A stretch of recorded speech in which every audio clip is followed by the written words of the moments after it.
I accidentally found out my girlfriend's last dozen boyfriends were all black, and she told each one of them, "You're my first black love." I don't understand why she lied, or why she only falls for black guys, but because I'm so insecure, and I'm always discriminated against around here, it wasn't easy for me to win the affection of a white girl, so I just pretended not to care. My girlfriend suggested taking me home to meet her parents. I felt really uneasy inside. I was afraid her family would mind that I'm black, but she told me not to worry. Her family is very friendly. We drove all the way to a remote little town, and the moment I got there, I felt this strange, eerie vibe everywhere. Her parents acted overly enthusiastic when they first saw me. Even her family's maid and gardener turned out to be black. The gardener stared at me with a chilling look, his eyes full of hostility. The maid gave me a creepy smile. I started to feel a bit scared. Her parents kept studying me, making me feel uncomfortable all over. When her mom noticed me tapping my fingers on the table, she realized I was craving a cigarette. She said she's a hypnotist and could help me quit through hypnosis. Meeting my girlfriend's mom for the first time,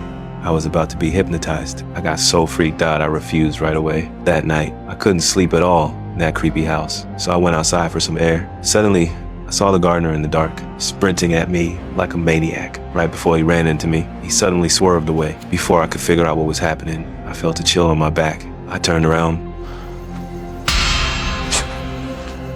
The moment I stepped back inside, I noticed her mom sitting in the living room like she'd been waiting for me. So I sat down and chatted with her. Her voice turned soft and whispery, and she kept stirring her coffee with a spoon. The crisp, subtle sound rang in my ears, and I actually started to feel drowsy. Tears began rolling down my cheeks. Then my thoughts and consciousness slowly fell under her control through her hypnosis. I remember my painful childhood. My tears wouldn't stop flowing, but her face stayed cold without a trace of sympathy. She went even deeper into numbing my brain. I felt like I was falling into an endless abyss, and her figure drifted farther and farther away. I struggled desperately, but I couldn't control my body. I suddenly woke up in despair, only to find it was already the next morning. I couldn't tell if what happened last night was real or just a dream. During the day, her parents hosted a party at their house, a gathering with only white guests. I felt like a total outsider among them. What was strange was they kept asking if I was strong and healthy. One old woman even came up and touched my muscles, leaving me totally confused. Then in the crowd,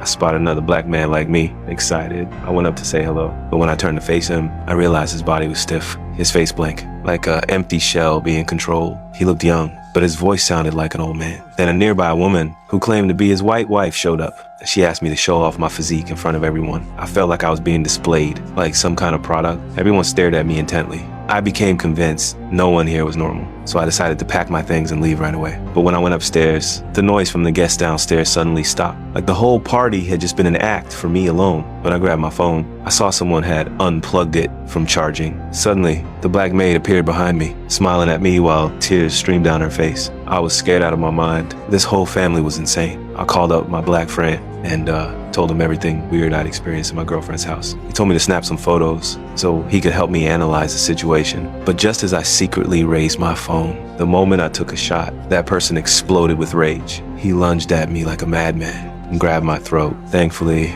others stepped in just in time and dragged him away. Her parents explained. That man had epilepsy, and flashes triggered his seizures. After resting, the black man came back out, completely normal again, and he even apologized to me for what happened. I couldn't stand the creepy vibe in her house anymore, so I took my girlfriend to the lake and told her we had to leave today. But she urged me to stay just one more night and promised she'd send me off tomorrow. Meanwhile, the party inside the house had turned into a full-on auction, and the item up for sale was me.